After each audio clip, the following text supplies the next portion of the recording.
আসসালামু আলাইকুম। সামনে কিন্তু কোরবানি ঈদ, তো এই ঈদে কিন্তু অনেকেই পিক্সেল ফোন কিনবেন। তো পিক্সেল ফোন কিনতে গেলে সেই পিক্সেল ফোনের ডিসপ্লেটা অরিজিনাল নাকি ফেক কিভাবে বুঝবেন আমি আপনাদের আজকে সংক্ষেপে দেখিয়ে দিচ্ছি। যেহেতু সামনে একটি ঈদ, সেই ঈদকে কিন্তু কেন্দ্র করে ব্যবসায়ীরা অনেক পরিমাণ ফোন স্টক করবে।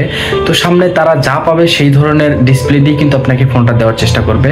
তো আপনারা খুব সহজেই চেক দিয়ে দিতে পারবেন কিভাবে এই ডিসপ্লেটা অরিজিনাল নাকি ফেক আমি আপনাদের দেখিয়ে দিচ্ছি। তার আগে আমার ইউটিউব চ্যানেলটাকে সাবস্ক্রাইব এবং ফলো দিয়ে পাশে থাকবেন। তো চলুন আমি আপনাদের দেখিয়ে দিচ্ছি।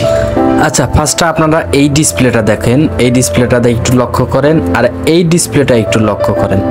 এবার আমার যে ব্র্যান্ড নিউ ফোনগুলো কিনি এটার ডিসপ্লেটা একটু লক্ষ্য করেন। দেখেন এখানে একটু খেয়াল করলেই বুঝতে পারবেন কপি ডিসপ্লের ক্যামেরার আউটসাইড বেজেলটা অনেক বড় থাকবে এবং অরিজিনাল যে ডিসপ্লে সেইটার ক্যামেরার বেজেলটা খুবই ন্যারো থাকবে। এখনো কপি ডিসপ্লে অরিজিনাল ডিসপ্লের মতো হইতে পারে নাই, যার কারণে এটা খুব ইজিলি ধরা যায়। তো আপনারা যারা এই ঈদে ফোন কিনতে চাচ্ছেন তারা অবশ্যই এই জিনিসগুলো অবশ্যই খেয়াল করবেন, খেয়াল করে ফোনগুলো কিনবেন। ইনশাল্লাহ আশা করি একটা ভালো ফোন কিনতে পারবেন আমার গাইডলাইনগুলো যদি দেখেন। তো সবাই ভালো থাকবেন, সুস্থ থাকবেন। দেখা হচ্ছে নেক্সট কোনো ভিডিওতে। সে পর্যন্ত সবাই সুস্থ থাকবেন। আল্লাহ হাফেজ। আসসালামু আলাইকুম।